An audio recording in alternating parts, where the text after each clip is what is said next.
Salut! Aujourd'hui, je suis super content parce qu'on va faire quelque chose avec un cutter. On va ouvrir une boîte, et pas n'importe quelle boîte, parce que j'ai reçu aujourd'hui le 70D.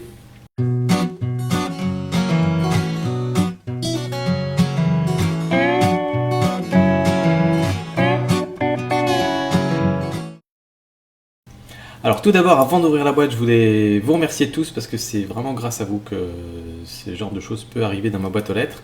Vous savez probablement, pour ceux qui me suivent depuis un moment, que je mets des publicités sur les vidéos, donc merci à vous de bien vouloir regarder ces publicités, ça rapporte quelques dizaines d'euros par mois, et puis il y a les liens vers les produits Amazon en dessous. Quand je parle d'un produit dans une vidéo, vous avez le lien, comme là en dessous vous aurez le produit vers le lien vers le lien Amazon vers le 70D.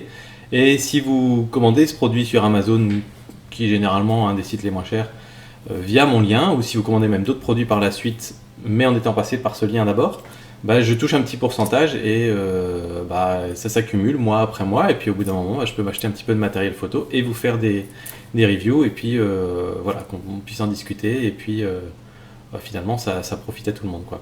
Donc un grand merci à vous, et c'est parti, voilà le paquet Amazon qui est arrivé. Vous voyez, j'ai rien ouvert, hein. C'est encore bien emballé, il vient d'arriver. Je suis excité comme un petit fou. On va essayer de faire ça vite et bien, hein. On va pas passer une heure à ouvrir le carton. Alors j'espère que je ne vais pas trop faire trembler la table. On va poser cette arme dangereuse. Et voilà. Tadadam, c'est lourd. Ouais, et il y a du papier et le carton, on peut le jeter. Voilà. C'est génial, c'est Noël. Et ben voilà, donc on va l'ouvrir et puis on va regarder un petit peu ce qu'il y a dans la boîte. Alors, on commence par un CD magnifique, Power Tour Next Step EOS Adventure Portrait and Landscape Photography. Oh, c'est bien, c'est peut-être des petites leçons pour apprendre à faire un peu mieux des portraits et des paysages. Pourquoi pas. Ensuite, on a les fameux manuels, ils ne se sont pas trompés, ils ont mis les bons, et puis on les a en français, en allemand, et puis en italien et en néerlandais. Voilà. Ensuite, on a ici, oh, c'est bien imprimé, c'est joli. Ça s'ouvre, et après à l'intérieur, il y a plusieurs choses. Et c'est bien, on voit bien comme ça. Le câble, j'imagine que c'est pour le chargeur de batterie.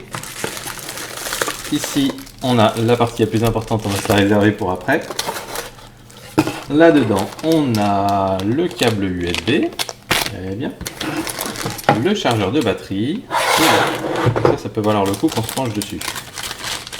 Alors, je vois directement que c'est pas les mêmes batteries que sur les EOS 1100D. Bon, j'avais déjà vérifié, mais j'avais vérifié parce qu'en fait, j'ai acheté des batteries supplémentaires pour tout de suite avoir 3 batteries avec moi, comme ça je sais que je peux partir longtemps et sans problème.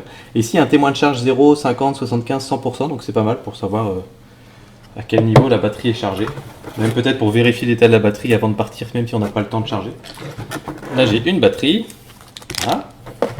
La fameuse sangle qui va pas me servir à grand chose vu que j'ai ma super sangle de chez Peak Design. Et je pense que c'est tout. Après voilà, il y a du carton, sans dessus, en voilà. Alors on va passer maintenant à la partie la plus intéressante, qui est le boîtier en lui-même. Toujours un moment très intense. Et c'est là que boum, on le fait tomber par terre. Alors à première vue, il me paraît bien, il n'est pas très gros par rapport au 1100D. J'avais peur que ce soit beaucoup trop gros. Je vais ressortir le 1100D comme ça vous pourrez voir à côté. Hop. Donc on va retirer le... J'ai pas mon cache juste là. Je vais voir si je peux le trouver en 2 secondes, comme ça on fera ça proprement. Petit cache, où es-tu? Il doit être dans un petit sac là. Voilà. J'ai pas trop envie non plus d'exposer mon capteur à l'air libre pendant 5 minutes. Voilà, et ici on va mettre le cache sur l'objectif. Voilà. Donc on va les mettre côte à côte. Et vous voyez qu'il n'y a pas une grosse différence de taille en fait, hein. Le 1100D est là. Et le 70D est là, donc ils sont assez similaires en taille, pas mal. Parce que j'aime bien cette taille.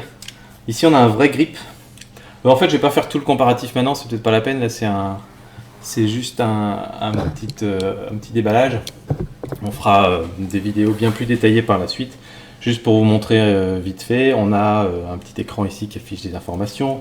On a l'écran LCD qui peut se retourner, qui peut se tourner dans tous les sens, qui peut se remettre comme ça.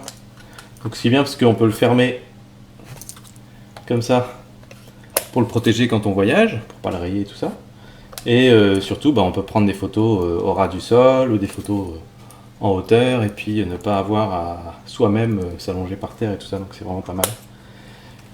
Et j'ai hâte de le tester. En tout cas, je pense que je vais vous saouler avec cet appareil photo pendant quelques semaines et puis après on reprendra un petit peu le cours des choses normales.